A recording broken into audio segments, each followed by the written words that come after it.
Pensiero del giorno, mercoledì 21 agosto.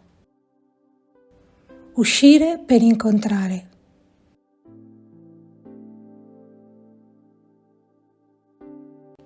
La carità è la legge nella sua pienezza. Lettera ai Romani, capitolo 13, versetto 10. In che cosa consiste questa pienezza e perfezione?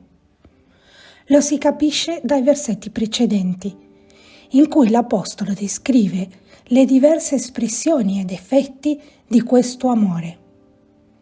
Innanzitutto il vero amore per il prossimo non fa il male. Oltre a non fare il male, questo amore ci spinge a fare tutto il bene di cui il nostro prossimo ha bisogno.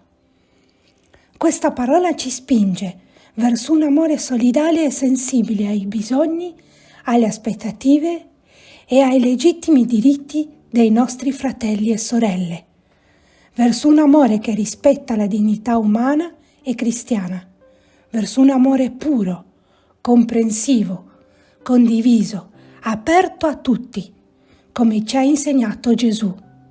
Questo amore non è possibile senza essere pronti a uscire dal nostro individualismo e dalla nostra autosufficienza. La prima condizione per l'amore cristiano è non andare mai contro i comandamenti di Dio. Ognuno di essi vuole condurci a un amore sempre più vigile, più delicato e rispettoso, più concreto verso i nostri fratelli. Chiara Lubich, estratti dal commento alla Parola di Vita del settembre 1993.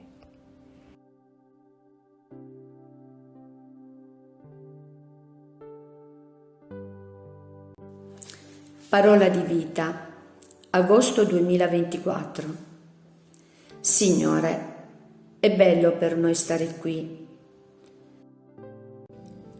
Siamo membri del movimento dei focolari da vari paesi dell'America Latina e dall'Italia. Ti è piaciuto il video?